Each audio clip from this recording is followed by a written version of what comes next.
और बेटी समाज की कुरीति और लालच की बलि सर जाते हैं। जी हाँ, मैं निक्की की बात कर रही हूँ। ग्रेटर नोएडा की निक्की को अपने पति और ससुराल वालों द्वारा जला दिया जाता है। और गुनाह सिर्फ इतना मात्र था कि निक्की के पिता दहेज दे दे के थक चुके थे, पर दहेज लोभियों की, उनके ससुराल वालों की मन नहीं भर रहे थे दहेज ले लेके। लगातार निक्की के ऊपर टॉर्चर चल रहा था उस घर पे। निक्की अपमानित हो रहे थे उस घर पे।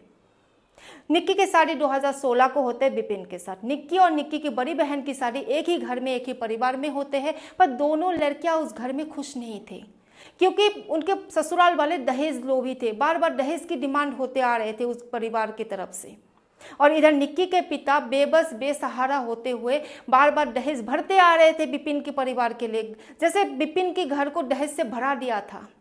अंत में डिमांड था 35 लाख रुपए की, जो निक्की के पिता देने में असमर्थ था। वो समय मांग रहे थे उस रकम को चुकाने के लिए, पर इधर दहेज लोभियों की मन शांत नहीं हो रहे थे और लगातार निक्की के ऊपर टॉर्चर चल रहा था। 21 अगस्त को निक्की को इतना मारा जाता है, इतना टॉर्चर करा जाता है, उस लड़की को अधमरी कर दिया जाता है और बाद में पेट्रोल छिड़का के उस लड़की को जला दिया जाता है। और वो जान गंवा बैठती है इस घटना में।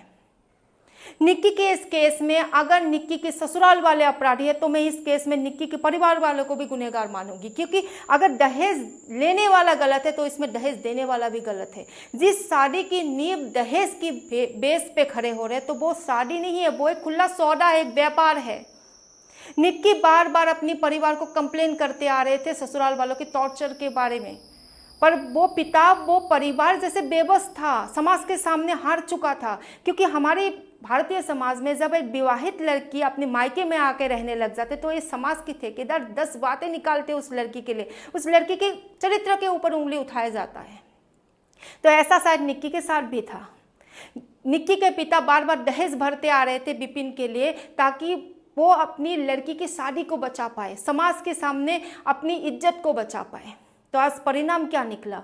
आज हमारे पास निक्की नहीं है, निक्की इस दुनिया से चल गई है। जब सोनम रघुवंशी और मुस्कान जैसी केसेस देश में निकल के आते, तो इस समाज की ठेकेदार, समाज के रक्षक बाहर निकल के आवाज उठाते हैं पुरुषों के अधिकार। महिला बेवफा होते हैं, महिला के चरित्र के ऊपर उंगली उठाया जाता है। तो कहाँ है समाज की वो ठेकेदार, वो रक्षक? क्यों नहीं आवाज उठाया जा रहा है निक्की के लिए?